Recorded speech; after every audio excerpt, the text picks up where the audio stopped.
Moron. I sort of started in Beaumaris, Probus during the COVID times, and for some reason they never asked me to do a 2-minute introductory speech. So instead of exciting you for 2 minutes, I now get the opportunity to send you to sleep for over 10. I suppose I started off my accounting career when I got into Pricewaterhouse London back in 1967. I spent 5 years doing articles in a firm in my hometown of Southampton, and discovered that the term articles is really consistent with the phrase slave labour. And most of us couldn't wait to get out of articles, get our qualification and head for the bright lights of London. I went off there with 4 essentials. I had my bowler hat, my umbrella, my briefcase, and of course a sports car. Only one of those survived the journey through life, and unfortunately it wasn't the sports car. But for some unknown reason, I did keep the bowler hat. So that's followed me through life. And when I actually got to London, I did discover that being 6'4.5" and wearing a bowler, I couldn't actually stand upright on a tube train. So I think the bowler hat lasted for precisely 1 day, and then sort of got put away. Height was also a problem actually when I went to get the sports car. The first 2 sports cars I got into was a Austin Healey Sprite and an MG Midget. And I couldn't actually close the door. It was jammed between the door and the steering wheel.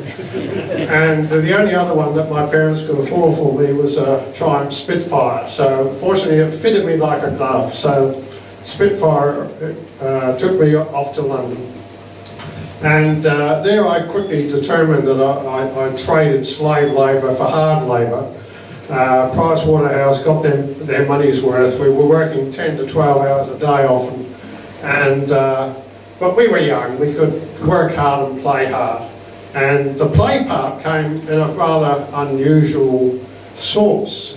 My mate and I had rented half a house in North London, and the other half was occupied by a lady from New Zealand. And we discovered the reason why she was there was that her 19-year-old daughter was being sent to finishing school, and they were worried that she'd get homesick. So of course we couldn't wait to meet daughter, and sure enough she was a very pretty little thing, very vivacious, and we got on extremely well. I think as far as mother was concerned a bit too well, but that's another story. But what surprised us is a bit later on we got an invite to join them with a ball at the London Savoy, which is one of the school's curriculum things.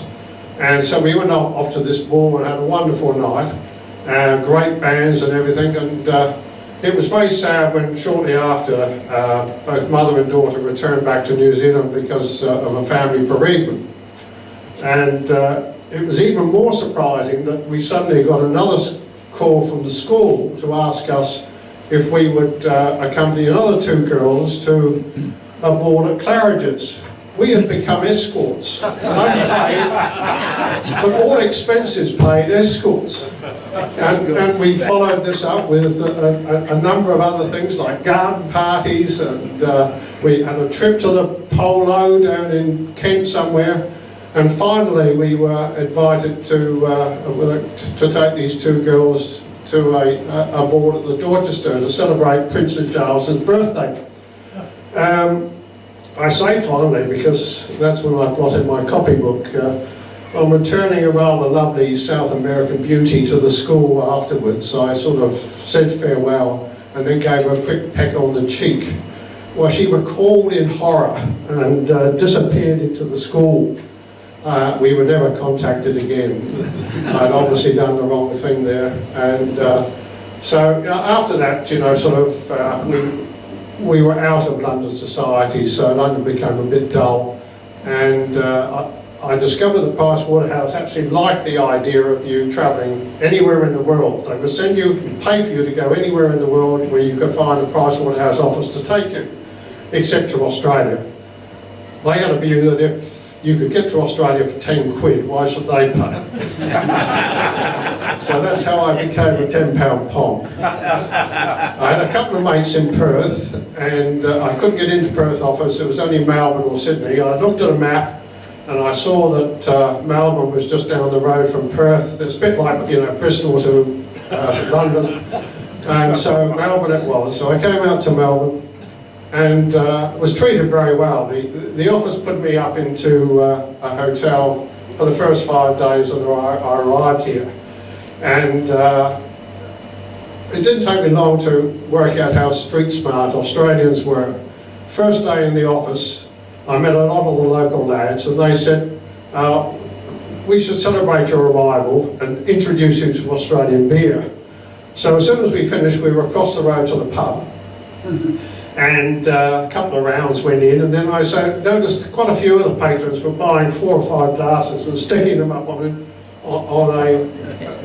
you know, around the pub and, on a shelf. And I thought to myself, this is strange, and they must be warming the beer up. That's what they're doing. But no, the bell went, and I was told that they only had 10 minutes to drink it all up. It was a 6 o'clock swell, of course. And I looked at my remnants of my glass, and I thought, why didn't we do that? Oh, we don't have to, I was told. You're staying in a hotel. Hotel residents and their guests are exempt from 6 o'clock closing. We're all going back to your hotel. So back and we proceeded to have many more rounds, which I discovered later were all on my bill, which went back to the firm. I think they must have thought that they had imported the biggest sort of drinker from London that ever experienced, but fortunately they never said anything. Next day, walking to work, along Collins Street started going up and down, and I realised Australian beer had a lot more power than the stuff I was drinking back in England. Anyway, the first 2 jobs they sent me on, I think, was to test my mettle. I went down to Esso in Altona, and my job was to do a stock take. And there was this ladder which went up the side of straight up the side of this oil tank, and I was supposed to climb up that so we could dip it from the top. Fortunately, I can handle heights pretty well, and I got up there and got back down again okay, but I did learn later that my predecessor had got stuck halfway up and they had to bring a crane in to get him down. Next day I was off to down the docks, and I had to do a pay audit on the docks. There was an engineering workshop there and a few other things, and Hobson's Bay it was, and I was taken into this shed which was heavily fortified. The first thing the paymaster did was open the drawer, and in there was a gun, and he said, "You'll be pretty safe here, sonny," he said. And then they made up the pays. I watched all this, and then they paid them out. I had to make sure there was no ghosts. And then the painters and dockers turn came along, and this huge guy came down and to the window and gathered up about 30 pays. So out I came, I followed him, and he got back, was heading back up the ship, up the gangplank, and he turned to me and he said, "And where do you think you're going, son?" And I looked at him and I looked at the water, and I thought I could end up down there. So I might be a bit naive, but I'm not stupid. So I said, "Have a good day, sir."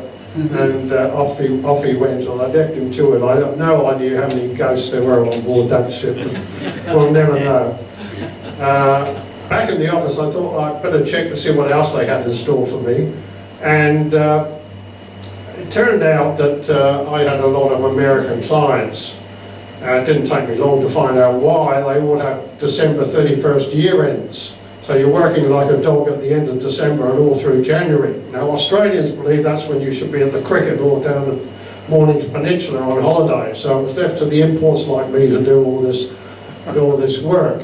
But there was one on that list that they didn't know about that made them a bit jealous, and it was a company called Santa Fe Pomeroy, a new client. And it turned out the reason why they were there was because they had a pipeline barge out in the Bass Strait that was doing the gas pipelines, and my job was to actually go and check it out. So we got on a helicopter way out into Bass Strait and had a great day looking over this pipeline barge and working out how it all worked and doing a stock take and then flying back to Melbourne.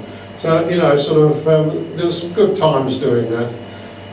In the first 4 years I spent in Melbourne, I got married, had a son, had a second child on the way, and there was no chance that I was ever going back to England. And I actually had my first opportunity to find a fraud in that time. When you find a fraud in accounting, it's a bit like a hole-in-one in golf. It's that eureka moment that very rarely happens. And it actually was down the old Henry Jones before Elliot came in. And it was again involved in the payrolls, and the paymaster was actually paying sort of temporary labour when they left. He paid them far too much, and he was cashing them as they were leaving and getting them to pay back the excess and pocketing the money. We tried to find out how long this was going on, but discovered about 20 years of payroll records had actually disappeared. So we could only get the last 6 months that we identified that he was doing it on virtually every casual labour when he left. So that was interesting. Riding fairly high, the company sort of offered me a promotion, but it was conditional on me spending 2 years in Fiji. I thought that sounded okay. A bit hard to persuade a wife who's just about to give birth that we should be going to Fiji, but I managed to persuade her. She had the child first, and we had the baby first. And we went off to Fiji, loaded down with nappies, had a great 2 years in Fiji. I think those were the highlights of my life, really. That 2 years was fantastic. And one of my major clients was a company that had built a golf course and were also building a hotel and land development. And I spent many times going down and checking that golf course out, just to make sure that it was still going, sort of still working. And I was becoming one of those smart Aussies, I think, at that stage. But returning to Melbourne was the first time I'd gone back anywhere. It really got very hard. Nearly there.